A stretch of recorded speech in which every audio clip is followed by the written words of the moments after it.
James, I went to Secret Cinema last night. Oh, really? Yeah, what did you see? Have you ever done it? I've never done it. Right. I've heard so many great things. This is my third Secret Cinema.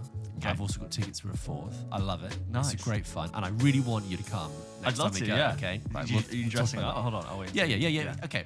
So for those who don't know, Secret Cinema is this kind of... Is it UK only? No, I think they've done some in the US. Yeah. It's this kind of... It's a cross between, like, it's an immersive experience, a live event. It's like a little bit of a festival. It's a cinema and it's a bit of live theatre as well, like all mixed in. That's what the experience kind of encapsulates. But obviously they just sell it as an immersive experience. So what it is, they say, okay, so the film we saw yesterday was Dirty Dancing. Can I just say, by the way, I booked this 2.5 years ago.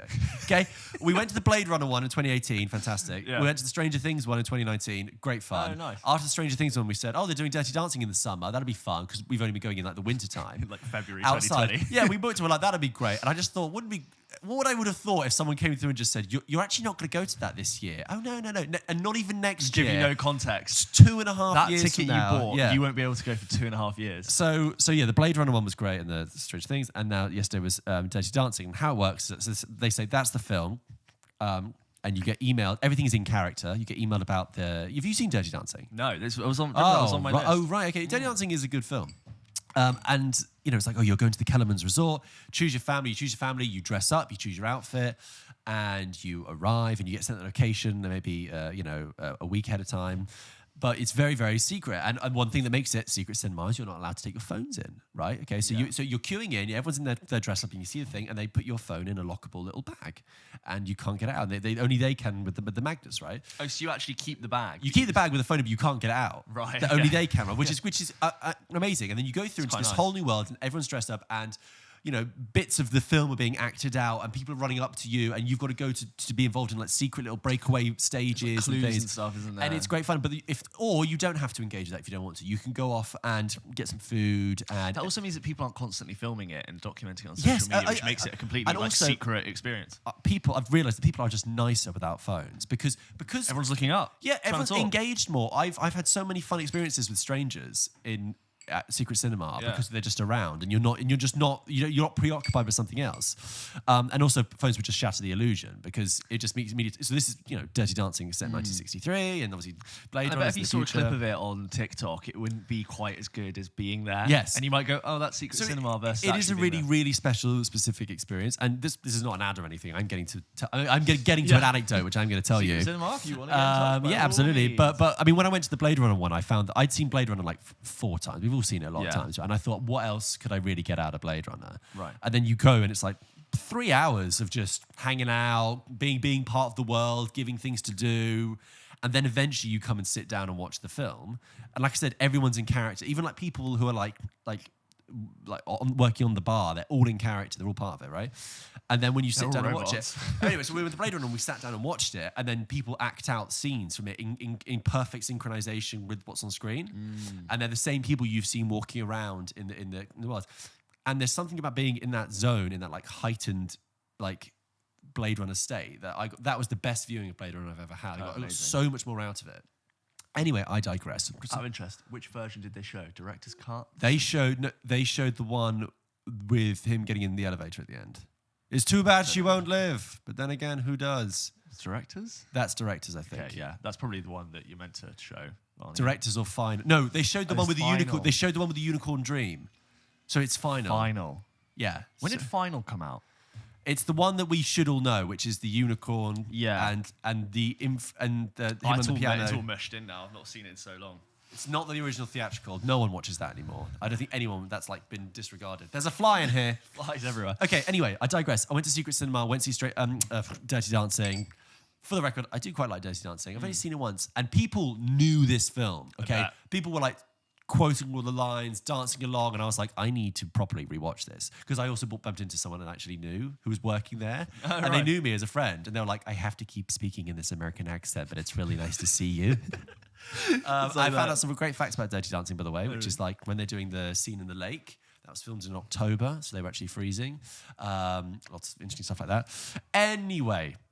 Anyway, Secret Cinema, go check it out. It's great fun. But I wanted to tell you, not only because it's a film thing, but because when I was going through with my phone and then putting my phones in the case and stuff, like I said, everyone's in character. This guy says, "Yep, give me your phone. Put it in there. Thanks very much. Yeah, I seen you someplace." No, yes, yes. And I look at him, and I got a thing with faces. I know faces. I remember people saying, straight like, you don't know me. So I looked at him straight away, and I was like, I've never met this man in my life. But I didn't want to presume, James. I did not want to presume. I love that you waited to tell me on the show. I don't know. I didn't want to presume, and I was like, oh yeah. I was like, where do you? And also, I find it really hard not to talk to them in an American accent, be part of like the theatre of it. Yeah. And I was like, where'd you know me from? And he was like, I seen you talking about those movies. I think I seen you talking about movies, because he has to keep in character. Oh, that's great. It was so funny that he didn't go like, I think I've seen you on TikTok. Yeah. But he was like, yeah, I seen you talking about the movies. And I went, about the pictures. Yeah. Huh? And I said, yeah, I've got a show on the wireless. I got a show on the wireless that I do occasionally. And he's like, yeah, good stuff. Anyway, that was your girlfriend there next to you? Yeah, did she she did. see it? Yeah. Did she love it? And she was like, oh, actually, maybe I'll stick around. This guy has something to you. But as always, please come and say hi if you do recognise us. It really it was cool. very special. So that was like, ding, nice evening now. Anyway, love that it. was a PULP nice little PULP experience. Kitchen, TikTok/PULP Kitchen. Go check it out. PULP Kitchen podcast and Secret Cinema.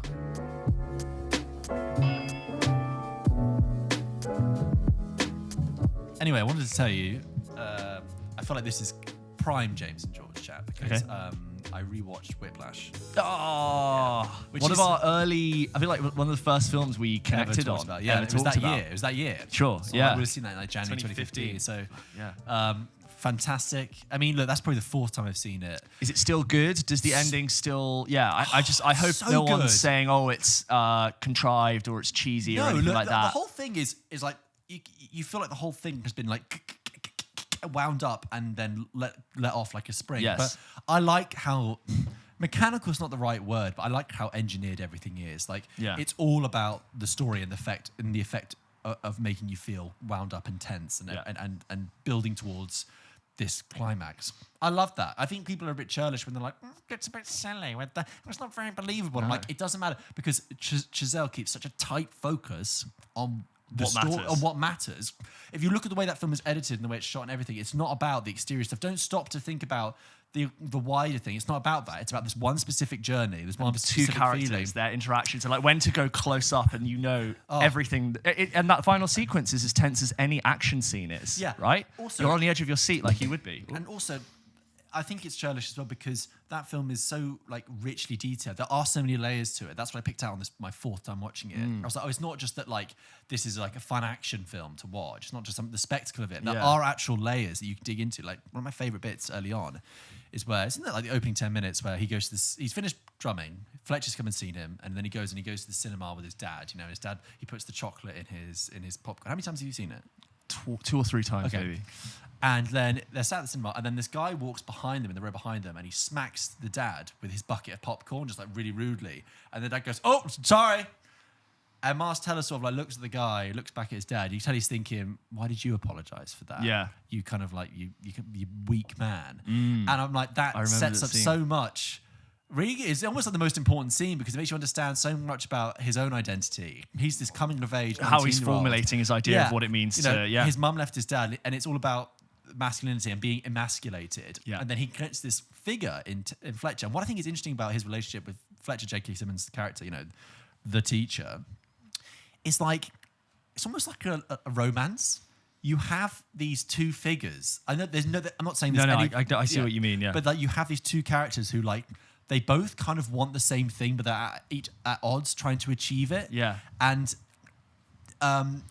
I like the fact that by the end, in a way that like defeating the villain is you defeat the villain by giving the villain the very thing that he wants. It's really weird. Yes. It's a very unique dynamic. Seeking that affirmation that you've done because you did it on yourself on the journey that you got, but he was like a parallel line. And it always will be a parallel line. And they won't intersect, but it's like you just existed near each other while something amazing happened. Yeah, and the way that like he's liberating Neiman, but also like suffocating him, and at the moment when it's right at the end, like Fletcher was ready and knew exactly what to do at that time, but it didn't make Fletcher's behavior acceptable No, not at all. or excusable, but at the same time, you know, when he has that conversation with his girlfriend or the girl he's seeing, and he sort of breaks up with her and says, look, I really need to focus on this is like the most important thing to, I don't know what he says, but he basically is like, I won't have time for you and you'll start to resent me. That's quite interesting, is that outside of like the central core music scenes between Fletcher and Miles Teller, is that all the other scenes kind of just act as these little accents to pepper everything little that vignettes. happens. Yeah, It's quite a minimal doesn't break away. film. It's very minimal. It's fairly. It's got very sort of tunnel vision toward its end, and these other things kind of happen that give you a sense of how that's affecting him. It's an incredibly lean film. Yes, I think it's lean. That's the way. There's no fat on it. No. There's no scene in that isn't relevant. Everything is a building block to the end, and that's why you can tell it's got this debut energy. Because Giselle isn't coming in and he doesn't have the time or the ego to indulge a side thing over here or there. He doesn't fall into that trap. Yeah. He is just focused about getting to the end. And that's why I like how lean and tight it is. It's lean and tight as J.K. Simmons is, with the bald head and the tight black fitting thing and muscular and sinewy. It's And in his rehearsal room is cramped, and the lighting is contrasty and almost spotlit, where you like that person and that teacher is the only person in the room. Everything else like fades into blurry background, right? Because that way, formally, it is as precise as Fletcher is trying to make Neiman. Yeah. Isn't it? The film has no time to waste on other things. And like you say, with the girlfriend, that's really minimal and perfect. You know, I've heard some people say in the past, oh, that wasn't really fleshed out. I'm like, it's not meant to be fleshed out. You get all you need to know from those scenes about this story, because we're not telling that story. It's just about how that informs this. You know, right before the final performance, and Fletcher comes out and he's wearing a suit and he addresses, like, ladies and gentlemen, these are some of the finest jazz musicians in New York, which means they're from some of the finest jazz musicians in the world. And he's really charming, and you would never know that that's what he's like. I had a teacher at school who was like this, and like it was the first time I'd seen someone who could be so charming and on one side of who they are, and then in the classroom, almost every single lesson would scream, shout. Like his way of manipulating attention and getting power was to be like so crazily like, and he would ridicule people, and like not if someone didn't know something, he wouldn't stop and go, here's how to explain it. He would like put pressure on them to the point where you'd be so embarrassed that you didn't know, that you would be so upset that you would make sure you knew it for the next time, so he would never hold that spotlight on you again. And it's interesting you talk about like him being ready to, you know, be parallel, and they achieve this thing together. I almost think that someone who indulges in that level of rage, or, you know, putting someone on a spotlight, almost is doing it for themselves. Because if you're getting to that level of anger and vitriol every day, that's something within you that needs to be done to do what you do. Yes, he's getting a complete thrill and pleasure out of doing it. So like he gets the thrill out of doing it, out of humiliating someone. Miles Teller maybe is someone that needs that pressure to achieve something that's great, and it's truly special. Yeah, it's a real like fiery crucible. I also love the scene where like the juxtaposition between scenes. So what I mean by that is he has that bit at the beginning where he's already played for Fletcher and Fletcher's seen him, but Fletcher comes into the rehearsal room in the morning where he's in like the second band. And he like goes to the whole band, and he gets to the drums, he gets both of them to play, and then as he's leaving, he goes, drums with me. And the first drummer gets up and he goes, no, all the drums. Yeah. And like Neiman goes through, right? And he's so manipulative. manipulative. Like, 6 a.m. tomorrow, be there, good to have you. And Neiman's pumped up. And the next scene we see is him back at the cinema, and he goes and asks the girl out behind the counter. We'd already seen a brief interaction with her before that moment where he wanted to, but he didn't do it. And it's interesting, like immediately they've equated like his idea of success is directly linked with his like sex drive and his ego. Like there's just so many like layers there about masculinity, really. Yeah. I mean, look, there have been essays and video essays all about Whiplash and taking it apart. But that's what I love. When I watch, I'm just like, oh, you can really sink your teeth into this. It's rich with you could just pull so much from it. But that's what I think, actually, just talking to you, I've realised that it's so lean. It serves only to tell its story and its message and get it. It doesn't have time to maybe...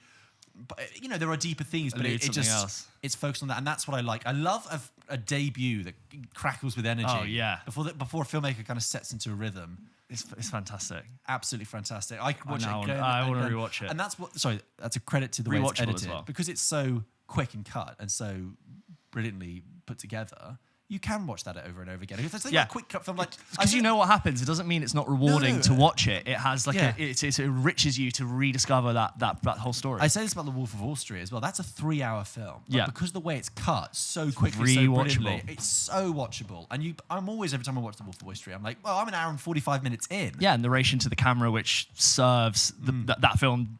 It makes sense for that film to do that. And like the opening where he's like, I take 2 Quaaludes to stay up. I take cocaine to bring myself down. Not cocaine. To bring myself up. Wrong medicine. Yeah, and he's like, I consume enough drugs to keep the entire state of Long Island sedated or something like that. Brilliant. And but yeah, just then Damien Chazelle, La La Land we discussed a bit, which we kind of like. But did you like First Man? Loved First Man. I really liked First Man, and no one talks about it. I agree. I think Whiplash was great. It was a lot of hype. Yeah, so Whiplash was great. La La Land's got a lot of hype. It was good, but then First Time Man kind of just fell away. And I think it was like, do you know what it is? I think people looked at First Man and thought it was a different film. I thought they were going to. I know what you mean. They thought, it's about the moon landing. It's going to be quite a stately, boring kind of biopic, historical period piece. Dry what it actually biopic. is like really tense, really well shot. This kind of clinical handheld film stock, and very complex. I was really hooked. Yeah. And like even the moon sequence where it did actually go was amazing. That's like one of the best perfectly like realized versions of what it would be like to land on the moon. Spoiler alert, they land on the moon. They make it. And I love the whole deeper theme in First Man about like he's grieving and it's really hard. You got Ryan Gosling, who's a very popular actor. People love. He has to play it so restrained. I actually think might be Ryan Gosling's best performance. I know what you mean. Yeah. And Claire Foy has a very small role in it, but she does so much. She's so good. Yeah. First Man, I stand up for that. And then he went off. He hasn't made a film since then. He made The Eddie, which was a series about jazz. On First Netflix. Man wasn't his last film. First Man wasn't his last film, was it? I think it was Giselle's. He hasn't made named Giselle's film since First Man. Yeah, you're right. He made The Eddie, which was this series on Netflix, but I don't think he's probably got loads of stuff. He's probably got something coming out. Oh yeah. But yeah, good stuff. Very good.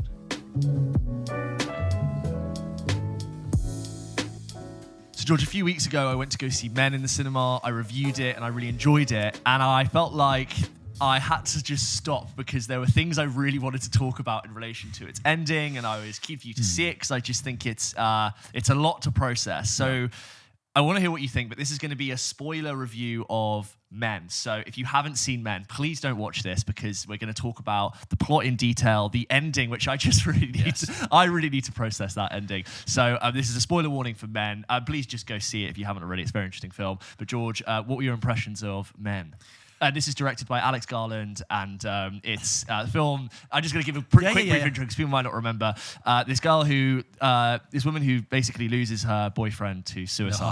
Her husband to suicide, decides to go on a country retreat. She rents this sort of too good to be true country house, and it's very isolating. And she basically is stalked by this character called the Green Man, who's this almost like naturalistic bush man who chases her. And all the men that are in this small country village are all played by one person, Rory Kinnear, and they seem to all kind of represent different elements of patriarchy, masculinity, and it's about grief and loss and being haunted. George, what did you think of Men? I thought it was deeply haunting, deeply unsettling, and one of the most terrifying and unnerving experiences I've had since I saw Hereditary. I think. Actually, I don't watch a lot of horror films, but I like to when I can, and this really got me. I was slumped down in my seat at one point with my t-shirt like on the bridge of my nose, ready to cover my eyes. And I briefed you saying it was really scary. Oh, yeah. I went in thinking it will have horror elements. I didn't think it would be, this is a scary film. I didn't think it would have such a hold on me in the way that it did. Alex Garland isn't a horror director. He's done science fiction before. And I thought it would, as you say, horror elements and freaky elements. I didn't expect it to be so. I mean, I watched it with my flatmate. And when we went to see it, and like the tunnel scene that you described so brilliantly. When you described it to me, I was scared. It had me hooked. Yeah. But when we watched it together, it's in the trailer. Is it actually? Oh, I didn't watch it. It's part of the trailer. That's why I felt like I could say it to you. My flatmate went because it's a fantastic long shot when she's in the tunnel, and you've got that.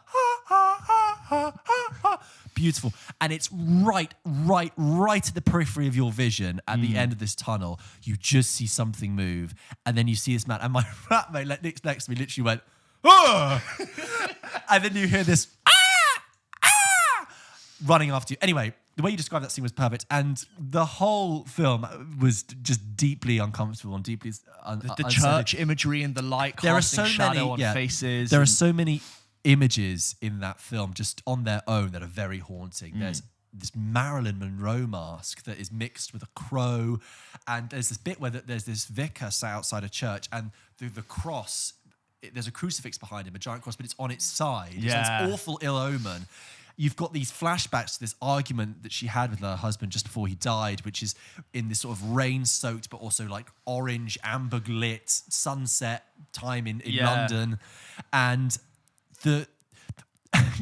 what I loved about it is it's so English. So English. It is so English. And, we've had a lot of international listeners write in. Yeah. And we talked before about The Inbetweeners, remember? We were like, I wonder how that relates to in an international audience. And I think the same with this, because the whole time I was thinking, I know places like this. I've been to places like this, so and relatable. I've met people like this. When she first meets Rory Kinnear's first character, the country Godfrey, bumpkin, I think it is, Oh, hello, how you doing? In his barber jacket, Sort of in awkward dad jokes. His barber jacket, his cherry red cable knit jumper, his yellow mustard baggy chinos, nose, and teeth. teeth. His sort of outdoorsy veiny nose, and his goosey. How you doing? I was like, I know that, and the houses and the places. I've been to country houses like that.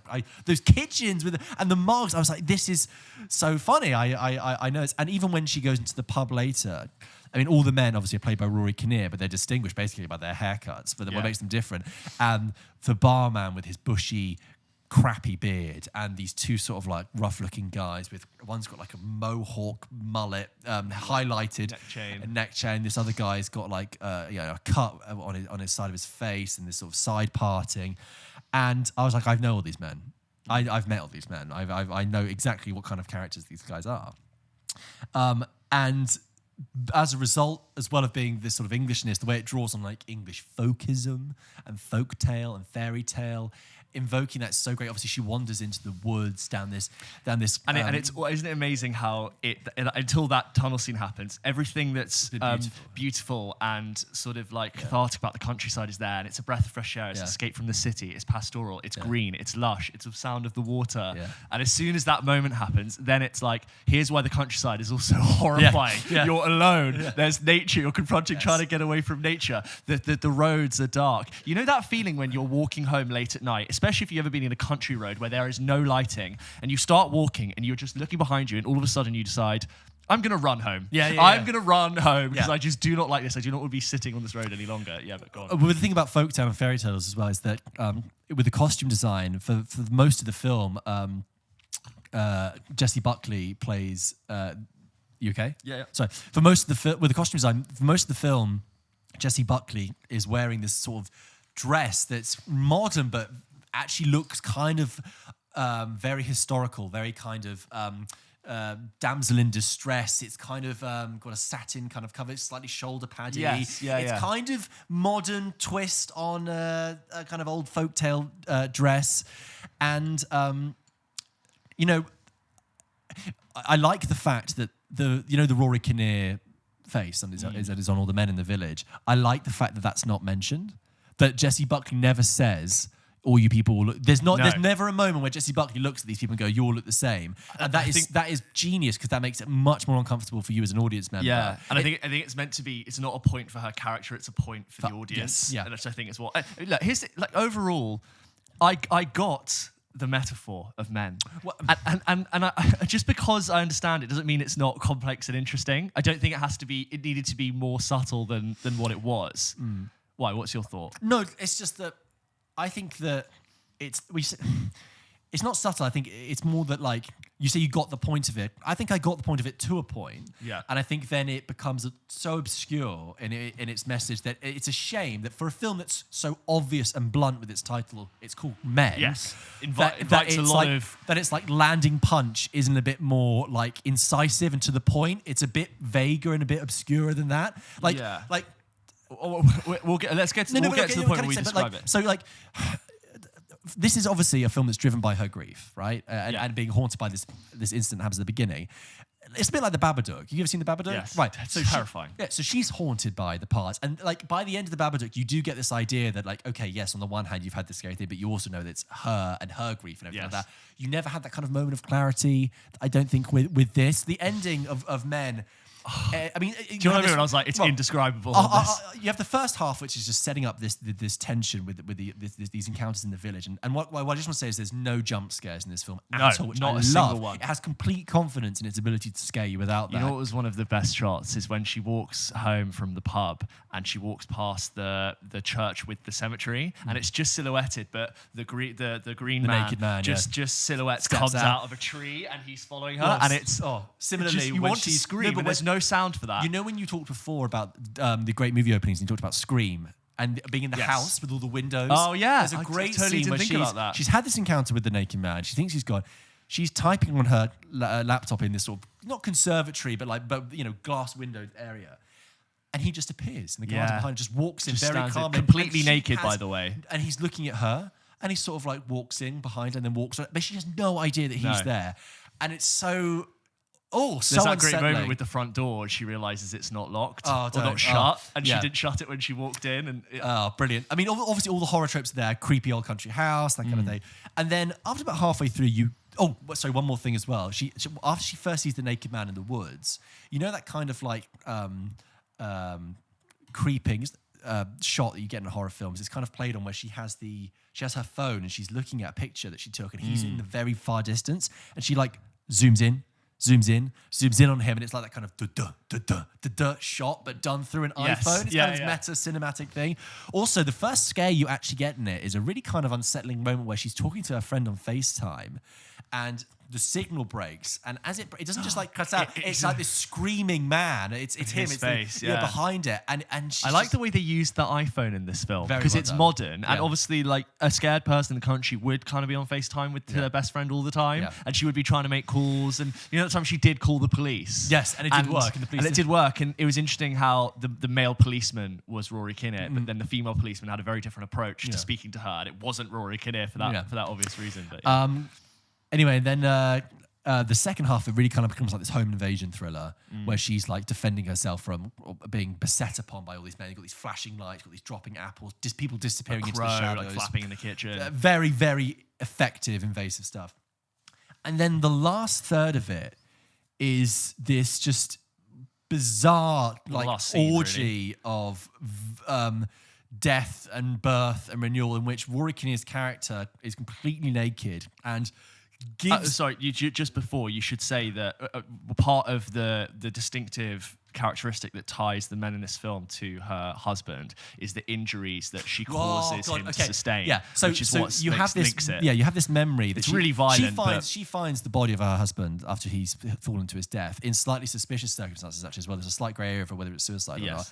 He's got his hand impaled through on an a railing. iron-cast fence, and it splits his forearm open in two up his hand. Yeah, and also his ankle's broken. And there's a moment where the green man is reaching through the letterbox to reach her, and she puts a knife through it, and he pulls his arm through. The knife is through, and the letterbox is almost like up and on top and down from stopping his knife. And instead of he can't take it out, so he just forces his hand and the knife through his entire hand, and obviously, like that character then has a split. Yeah, has these split, like flappy alien-like hands. Awful. Really, really disturbing.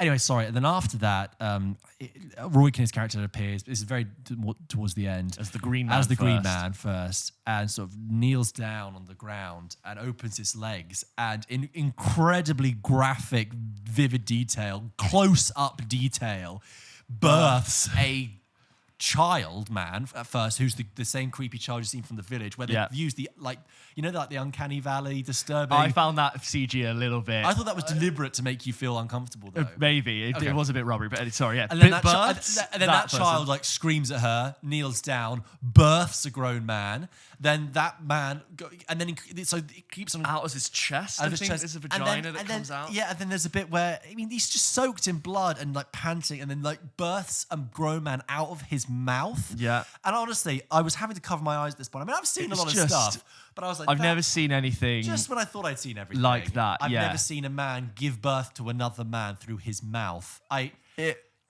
and like you've got these different it's sort of giving birth and death to the different incarnations of men in her story, and I guess in her life. And I think it's also a reflection on the type of encounters women have with men on a daily basis, like, and the different there's a lot of things you could read into it, but the last iteration that is birthed is the bloody soaked her ex-husband. Yes.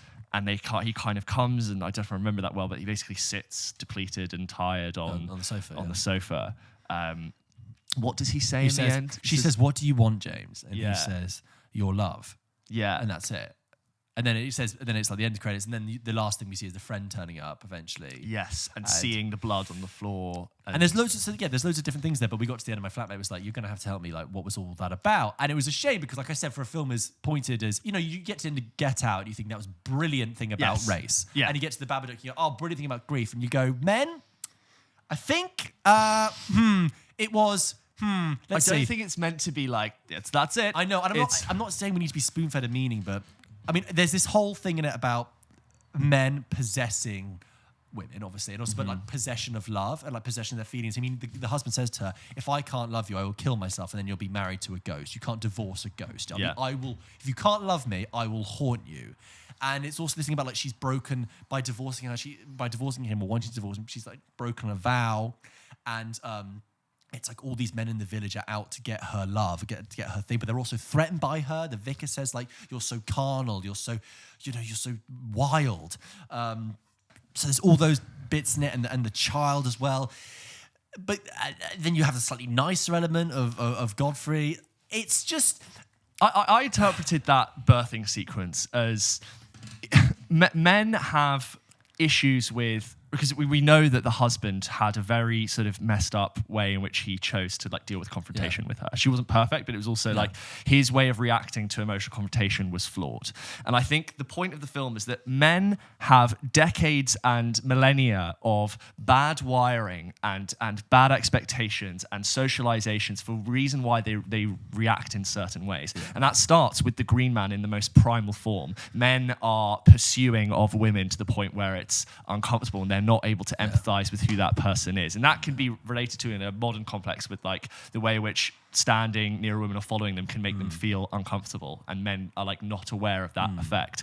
And then birthing through all these different representations and ways in which men are toxic and not able to properly function, that manifests in the final modern representation of her husband, where like all of those different versions have resulted in what we have now as the modern man who is there to be addressed in that way. And that, I think, is where it kind of led to. It's like, here are all these different primal versions of what, like, we have the religious element of what men mean, and like the gaslighting and the way in which the priest is so judgmental of sexuality, but also like in himself is conflicted and attracted to her. And then it just sort of, we have this modern man now, which is a horrible mixture of everything that's come before it. Yeah, that's an interesting way of looking at it. I mean, I agree that like all the male figures, she sort of has a not responsibility to, but like they have some sort of like thing over her. So in the sense that like Godfrey is I think he's Godfrey. He's called Godfrey. He's the landlord of the rental that she's staying in, right? The leering men at the pub are just one thing. He just he has like a property element and possession over her. And a class thing even. Yeah, a class thing. And obviously the vicar has a kind of religious element. The policeman has an official responsibility over her. Yeah, there's these nuggets and grains there. Here's the thing. I think what it has done is gone, it's almost like Alex Garland just said, I want to render physically on screen the fear a woman feels when walking home alone at night and is threatened. Let's manifest that and let's see where we can explore that. And I think it's very successful in doing that. With that said, I want to know what a woman thinks of this film. I want to see what, I want to speak to women who have seen this film and what they take away from it. Horror typically, in a cliche term, is placed to a very male audience. I'd like to know what female horror fans think about it. How it engages with their experience. React very differently to look, it's written and directed by a man, but that's not, that isn't necessarily an issue. Men can make films about women, and women can make films about men. But is it Jessie Buckley? Yes. She wrote a lot of her own dialogue. Great. From what I heard. Okay. As part of it. And surely in conjunction. What I will say as well is when we finished it, my flatmate said that is the film that Midsummer wanted to be. And what I think is interesting about that, and I kind of agree with him, it's a film that invokes folk, very specific location and a specific time, makes you deeply uncomfortable, and has this kind of, the symbolism and the craft stuff. But whereas Midsummer just veered off and went completely silly for me, I think this succeeded in just making me so scared and deeply uncomfortable in the moment that you come away thinking, that was a what ride. Yes, it goes a bit bonkers at the end, but you know what? I was with that. Midsummer, I was like, I'm just not with this. This is just silly. You're not even scary. You just give me odd. It lost us. Yeah. So Men, I think, is wow. Yeah. I as you said, Terrific. There's a lot. It's brilliant. There's a lot to say about that film and its ending. I would love to hear other people, and if you're a woman and you're listening, please do write in to hello@popkitchenpodcast.com and let us know what you thought of it. And even if you haven't listened to it, haven't watched the film yet, and you listen to this conversation, please just go and see it. It's brilliant. I think even though if you had listened to this and we spoiled it for you, I think you could really enjoy it. I think that nothing quite captures the experience bloody good of watching that film. Yeah. As you said, no jump scares. It's just ideas and imagery, which is what terrifies you. Brilliant. We know classic thing where you finish the film and you think you want to keep looking over your shoulder. Could you ever walk through a dark abandoned railway tunnel in the country now? No. Like, who? No.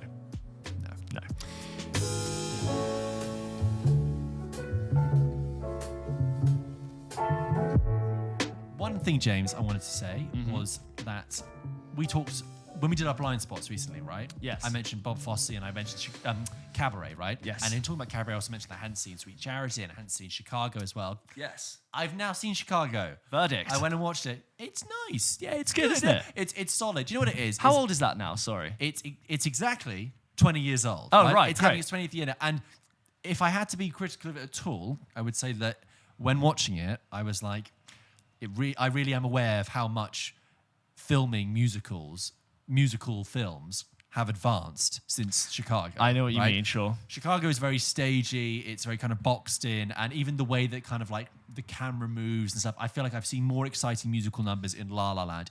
Definitely Spielberg's West Side Story. Right, By the way, about Spielberg's West Side Story, did you hear Quentin Tarantino recently? He was on a podcast. No. And he was talking about, he says he doesn't normally talk about new films, but he was like, I don't normally talk about new films, but I saw Top Gun Maverick and it blew, like, I thought it was fantastic. Yeah. He said that and Spielberg's West Side Story are the two films that he feels are like true cinematic spectacles. Wow. Recently. Those ones you can truly hold up as saying that's cinema. Yeah. Like, cinematic experience, which I just thought was a fair fun point. anecdote. I've heard you say still West Side need to see Story. that, I know. don't you? I've heard you say it's definitely one for incredible. Christmas. Oh, yeah. Just watch it, enjoy it, turn it up loud. Anyway, back to Chicago.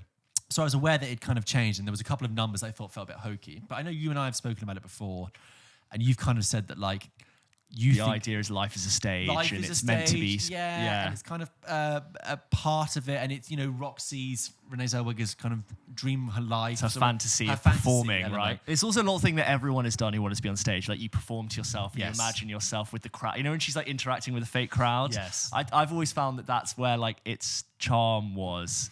And even like when like John C. Reilly is doing Cellophane, it cuts to him like in a proscenium arch stage, like performing. Great performance from John C. Reilly. Again, I had no idea just that he like could sing like that. Endlessly more versatile than anyone gives him credit for. Good in everything. Dominic West is in it. He is, isn't that? You're the son of a bitch. Yeah. He gets shot. Yeah. But actually the whole cast is really strong. Richard Gere, it's great. It shouldn't work, but it does. With I Richard like it Gere. because he sings. He can sing and he can hold a note, but he doesn't sound like a professional singer. No, he's talking. He's like, give him the old old rap, but he's not like singing as much as I was there. He's sort of Renee Zellweger, great. Catherine Zeta-Jones, fantastic. I saw a review that was just thighs. that was the review of Chicago. Catherine Zeta-Jones, I think, born to play Velma Kelly. So good. Great music as well. I haven't seen it in 10 years, so I'm probably thinking about it quite romantically. But I really like it. And then just like when he's like conducting the reporters. And yes, like, yes, they both. Oh, yes, they both. Yeah, it's fun. I would have liked it to have maybe cared a little bit more about the sort of emotional journey of I felt like it was very much like, and now there's this number, and now there's this That's number. what I find about musicals in general, is that like before you get connected, it's like, but we're gonna sing a song. Yeah, again, watch like, West Side Story. Yeah, I should do. I think also think Richard Gere really is so good at playing that like cocky, arrogant lawyer type. Like, I'm better than you, and I know it. It's like, hey, I need your help. It's like, you got $5,000. Yeah. You don't have 5,000. Come back to me when you got 5,000. And the way he calls Amos Andy the whole time. He only calls Amos when he's in the courtroom, when it matters. Yeah. It's like, yeah, whatever, Andy. Oh, yeah, hey, Amos. I enjoyed it, actually. And I would be lying if I didn't say that the week after that, the music was just in my head. And I was walking around my flat going, give them the old razzle dazzle. You were just wearing lingerie, being like, pop, swish, Cicero, lip shits. So, yes, good. And I'm glad I've ticked that off of my blind spots now. Nice. George, should we go through some of the emails that we got this week? Yes. As always, if you wanted to write into the show, you can do by writing into hello@pulpkitchenpodcast.com. Just like Olivia did. Olivia wrote in and asked us about Nope. George, do you remember a few weeks ago we went to go see Nope? We did a review. Please check that out if you haven't already. We came fresh from an IMAX screening and we gave our thoughts. Olivia writes in and says, Hi guys, I've been enjoying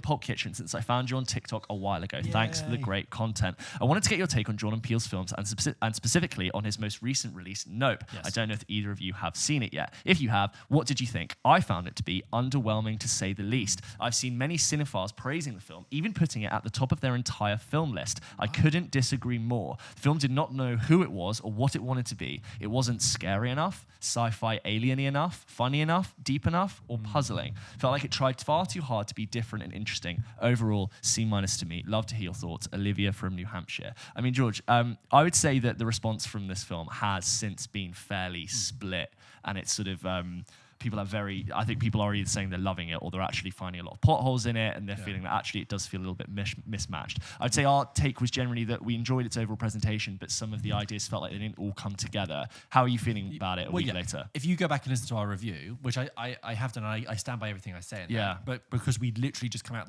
the film screening, you and I are still kind of tiptoeing around how we feel about it. I think we didn't want to make too strong a judgment in case we hadn't, interpreted something yet. Having had time to digest it now, I have to say I am disappointed with Nope. I don't think it's a bad film. I think it functions, as we said. But here's the thing. Nope is a Jordan Peele film. Jordan Peele is famous and is known for doing things that are slightly scary, funny, and have intelligent ideas in that, okay? That's what I want and what I look for in a Jordan Peele film. I don't think that's too restrictive. I think you can do loads within those parameters, and also I think this film invites that kind of expectation. Absolutely, yeah. But here's the thing with Nope. It's not scary, it's not really funny, and I don't think there's any interesting idea in that. I think the most interesting thing in it is the subplot with Gordy the chimp, which ultimately goes nowhere. That could have been its whole own film. I would have preferred to have seen that. That whole side plot forces you to think way deeper about the main plot, and I just don't think it connects it that well, and that's where I think the problem lies in it. And there are a few plot holes about why certain character decisions were made. Why what's his face was doing this show for the aliens in the end, and why was he then Stephen Yeun, and yeah. also that's not really a spoiler, is it? No. And also the role of the film director. And it was enigmatic, but what? Yeah, where to did what it? point? Yeah. I still fundamentally don't believe that Jordan Peele was selling us an idea there. Get Out has an idea. Us has an idea. How we said, flawed, but it has an idea. Give you so much to think about. But what if? But Nope, I'm just I don't know what it is. I couldn't recommend it to anyone because someone said, "Oh, I'm thinking about seeing Nope. Shall I see it?" Well, what are you going to get out of it? You won't find it scary. You won't find it that funny.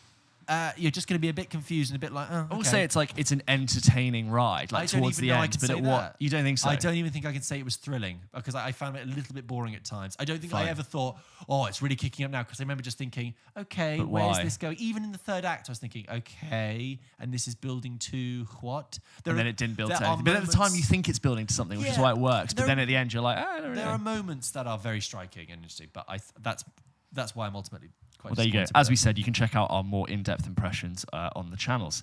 This one is from Sadie. Sadie writes in and says, hello, I discovered the podcast on TikTok, classic, and I've been making my way through all of your episodes since. I've always been very wary of film podcasts, but I just can't get enough of Pulp Kitchen. Oh, thank you. I was wondering what some of your favorite Pixar films are. I've recently been rewatching all the Pixar films in order of release, and I've loved so many it is hard to choose favorites. But I would love to hear your thoughts on Luca if you've seen it. Love the podcast and can't wait to listen to more. Yes, I think I did watched Luca a few months ago, but I never think, actually. in the early days of the episode. Early days. Like episode 4 or something. I like Luca. I've described it as like one of those new, smaller scale, but still really well done Pixar films that have gone like straight to the streaming services. I don't know if they're just like COVID lockdown hangover. Yeah, I know what you mean. I like Turning Red as well. Well, Turning Red came out a little bit. I think, did it come out in cinemas? I don't know, but Luca's really cute. It's really sweet. It's a beautiful, like food focused in this like beautiful town in Italy about these two boys who are friends. It kind of has a Fox and the Hound like feel to it if you like that. I wouldn't say it's like essential Pixar, but if you catch yourself on a Sunday afternoon, I really enjoy it for that, and you'll be like, oh, Luca, so sweet, and it'll leave you with a tear in your eye. I feel the same way about Turning Red, maybe not with a tear in my eye, but in terms of favourites, I'm pretty sure we've talked about favourites before. Yeah, that whole debate about is it Pixar? Or Incredibles is it 1, Toy Story 3, Monsters Inc., Finding Nemo, Toy Story 1, Toy Story. Toy Story, all the Toy Stories, but Up, love Up. Yeah, just looks really blank. Up, yeah. It's my trigger word while I go and kill everyone now. This one is from Frederica. It says, hi guys, Frederica here. I wish I could tell you I'm a listener from a faraway land, but I'm currently writing this while sat on the district line. Boring, I know. That's my line. That's George's line. District line. A district line shirt as well. Well, yeah, it's sort of it's more of a teal. Tealy. I mean, the district line's a solid green, James. It is, a dark green. A dark green. Yeah. Well, that's great. What a line. It's okay that you're not from a faraway land. The district line is a fine place to be. Yeah, homegrown. We like it. And I love that someone on the district line just like writing it. I love that. Yeah. As so many others, I found you guys on TikTok Was it through a while TikTok? back. Yeah. Yay for the algorithm, and have binged all episodes since. Loving all the movie reviews. Shout out to Odeon Limitless. My husband and I signed up this year, and we haven't looked back. £14.99 to see as many films as you want. Shock emoji face. Just wanted to mention, she's definitely on a phone, isn't she? Yeah. Just wanted to mention it, as I don't hear that many people talk about it. This is like common. Yeah, I've seen a few things now. But yes. No, it's not an ad, but I feel like the cinemas post-COVID have very aggressively slashed their prices and created these new, like, quite compelling subscription price brackets for people to like come back to the cinema. Like I know View is doing £6.99 seats all week, or like even peak times, which is crazy considering where we were before, where it was like £17-18 to see a film. So if $14.99 a month, you'd have to see like at least 3 films a month to make it cost effective. 2 or 3, to depending on how make it much. cost effective. I mean that is enticing. I mean, but it depends how close your Odeon is and what they show, and what times they show it, and how good they're, they showing a wide expanse of films. Yeah, you'd have to be like near an Odeon for that to make sense. But like if your thing is to go see a film on a Friday night, $14.99, that's pretty good. I think thanks for the recommendation. Yeah. Do you work for Odeon? Frederica also says, on a separate note, you mentioned The Offer in this week's episode. I'm currently watching it and think it's fantastic, and not just because Miles Teller is my #1 celebrity crush. Yes, you did. Definitely worth a watch. Paramount Plus also has Yellowstone, which is another incredible show. Nice. I think it's worth signing up for a couple of months just for those. I've lost count of the number of streaming services I'm paying for, but I'm never bored. Keep up the good work. Thanks, Frederica. Sent from my iPhone. We can tell. Hey, The Offer is this TV show that's about the making of The Godfather, which is on Paramount Plus, which has Miles Teller in it. Like, I'm already sold on watching The Offer. Really it's about high a film. caliber. It's a high prestige TV show with good talent in it. Yeah. It's just I had the dilemma about Paramount Plus. Do I get it? Like, it's another service. Maybe I'll try a free trial. Yellowstone, I've heard of. It's got Kevin Costner in it. I think I quite like latter career Kevin Costner. Yeah, it's quite interesting. Do you ever see The Guardian with Ashton Kutcher? No. That I wouldn't even count as latter career Kevin Costner. No, I think everything from Man of Steel onwards. 2006 film. Yeah, Man of Steel. Steel onwards. Hi guys, Eloise from Swindon here. As I feel most people have, I found you on TikTok a few months back and have since been working my way through all the episodes. Particularly enjoyed episode 33 with Lucy. Would love to hear some more behind the scenes from film and TV. Yes, in episode 33, we interviewed George's friend Lucy, who is a writer, producer, and actor, and she most recently took a film to Tribeca Film Festival, and we basically felt like we had this huge gap in our knowledge of what that entails. We just wanted to pick her brain all about it. If that's something that interests you, please go back and listen to that. Yes. She was amazing, and also gave some really interesting takes on films like Greta Gerwig's Little Women, and we played a bit of the game. So please do go check that out. I'm an avid fan of the fantasy genre, but feel like it's rarely done well, and book to film adaptations often fall short, e.g. Eragon, The Golden Compass, The Hobbit, The Last Airbender, etc. Even when the source material is fantastic, I would love to hear why you think this is and what your favorite fantasy films are. Yeah, I mean, you've named some real stinkers there. I'm just like thinking about Eragon. That film has Jeremy Irons and John Malkovich in it. Wow. And I don't think I've thought of Eragon since I don't think anyone has. that film came out. I never read the books, but I remember seeing kids in my school like with their noses deep inside them. The Golden Compass as well, which I know they now have the His Dark Material series. Which has got a hell of a cast. I was once in a stage play at my school of The Golden Compass. The Northern Lights. It was His Dark Materials. Yeah, so that's the name of the whole series. And I was like 4 different parts because I was like in year 8 and it was a full school production. I was like, we had puppets for the animals. Fantastic. And I was just like, a high show. Yeah, I was like Dog 4, Villager 6, Svalbardian 9, and I had like a couple of lines in there. But yeah, it was my early theatre experience. The Last Airbender I've not seen, but look at me now. Look at Mum. The Last Airbender I've not seen, but it's like a famous stinker. The Hobbit, I acknowledge it for its flaws, especially towards the end, but I'm quite apologetic for it. I think it almost justifies itself in the first film, but it's cozy and can be watched on a hangover, which is why I think it's better than like other much poorer fantasy spin-offs. Like I think I made that point when I reviewed Fantastic Beasts. I was like, Fantastic Beasts is not fun, is not cozy on a hangover. It has no magic. The Hobbit just about works for me. Fantasy is a bit of a letdown in films. I don't feel like, I'm curious to see how Rings of Power does, but like I just don't really know what to make of it. It's like this 500 million, it's like the biggest production ever made for a TV show. I don't know if like giving that many resources and like power out the gate is always in the best interest of a TV show, but it kind of remains to be seen. We'll see. Last one. This one is from Lewis. Hello, you bloody legends. This is a very odd question, but what would be your opinions on the film Starship Troopers? I am a huge fan of films that are so terrible they are good, which I feel this is one. It feels as if all of the scenes were shot in abandoned Laser Quest arenas with props gathered from Toys R Us in the mid-2000s. I'm like perfectly picturing what that Excellent means. description. It falls into a category I see as terrestrial insomnia. Right. Films shown late at night on channels like BBC Three that was solely watched by teenagers that can't sleep, which is when I initially watched it. Don't know if that's increased my fondness of it, but either way, curious to see what others think. Right, yes, Starship Troopers. So have you seen it? No, I haven't, Right. but I have seen Starship Troopers. I watched it only recently, and I watched it because it was having this sort of reappraisal with people like, oh, you know, Starship Troopers, it looks like that really shonky space film. But actually, much like all of Paul Verhoeven's work, there's a deeper satire in there. So like they're like RoboCop, Total Recall, and Starship Troopers. You can look at those films and there's a heavy amount of satire in there. And I was like, okay, that's interesting, because I thought it does look kind of hokey.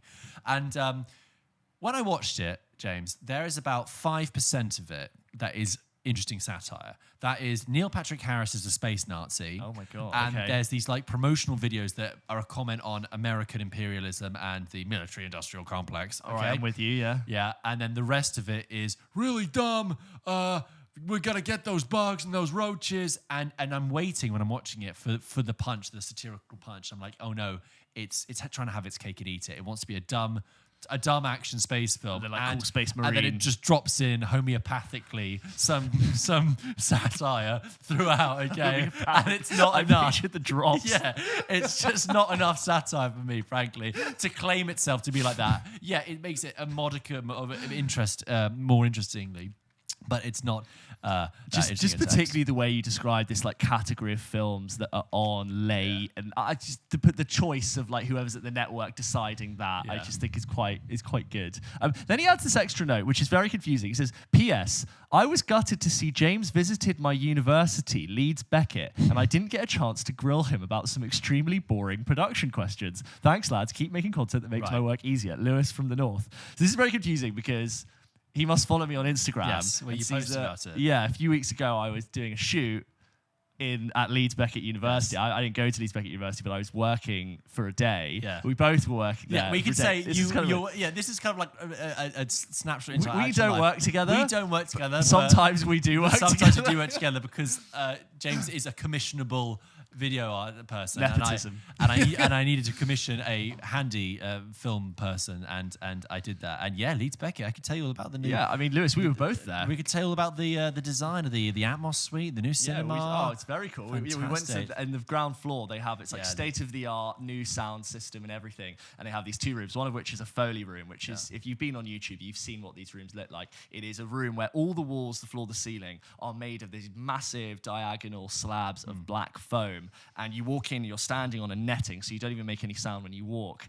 And when you shut the door, it cuts off all sound, and there's no reverb. So when you clap, it's like you're just like hitting nothing. It's just absorbed muffled. in, like, immediately. And if you stay in there long enough, you just start to hear like your pulse and every like little saliva movement in your mouth, and it's really unnerving. And obviously we were having very much fun like shouting across there. And then right next to it is like, I don't know what you call it, but like a reverb room, which is the complete opposite. It's like a squash court or like a school basketball gym, and every sound just gets replayed infinitely, and it's actually really hard to talk because as soon as you say something, is reverbing over the time. it's playing back to you.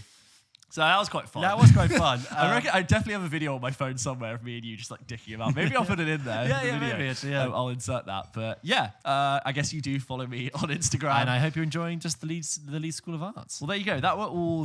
There you go. Those were all the emails that we had this week. As always, thank you so much for writing into the show. We really do appreciate it. If you wanted to write an email and send us something, you can do by emailing hello@pulpkitchenpodcast.com. We hope you do. Okay, George, as always, even on this miscellaneous episode, we didn't want to leave you without a game. So we have got together and we have recorded you one. This time we are going to do famous movie quotes. Interesting. Okay, so I've got a list of famous movie quotes. I'm going to read them out. Some are easier, some are harder, and you have to quickfire tell me which film they belong to. I'm going to do my best to not like do it in the voice because it's really tempting when you read it out to do it. So I'm going to try and be neutral, but if I spill into a voice, that's only for your benefit. Ready? Okay, George. Tell me these films based on their famous movie quotes. Okay. Ready? Quickfire. May the force be with you. Star Wars. There's no place like home. Wizard of Oz. I'm the king of the world. Titanic. Carpe diem. Seize the day. Make your lives extraordinary. Dead Poet Society. Elementary, my dear Watson. Any Sherlock Holmes property. It's alive. It's alive. Frankenstein. My mama always said life was like a box. Always good. I'll be back. Jaws. Terminator. You're going to need a bigger boat. Jaws. There you go. Here's looking at you, kid. Casablanca. My precious. Lord of the Rings. Houston, we have a problem. Apollo 13. There's no crying in baseball. A League of Their Own. Yep. Not the Adam Sandler one. No. E.T. Phone Home. E.T. You can't handle the truth. A Few Good Men. Life is a banquet, and most poor suckers are starving to death. Oh. This is an older one. Is it Sunset Boulevard? No, it's Auntie Mame, 1958. If you build it, he will come. Field of Dreams. The stuff that dreams are made of. Another old one. It's not like the stuff that dreams are made of. That is the Maltese Falcon from 1941. God, yeah. Keep your friends close, but your enemies closer. Godfather. Just keep swimming. Finding Nemo. You was kind, you was smart, you was important. The Help. And last one, hasta la vista, baby. Terminator. Terminator 2. Yes. Almost got you there. Well, there you go. That was just another quick one. That was very quick fire. Thank you. If you were as fast as George, I'd love to hear if you were in the comments. But there you go. That was another episode of Pulp Kitchen. Thank you so much for this, for staying along for this sort of miscellaneous mixture of different bits of content. We hope you enjoyed it. Yeah. It was just to show that like we talk about loads of different things. Yes. Sometimes they don't always fit within the parameters of an edit, so we wanted to collect them all together and present it to you this week. Well, there you go. Don't forget that we post a new episode of Pulp Kitchen every single Wednesday. Yes, and we are on Instagram and TikTok as well. Please follow us and please like us and listen to the clips and stuff and enjoy them. And also give us a like, subscribe, follow.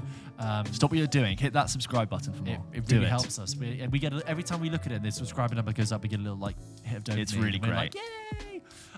There you go. See you next week. See you next week.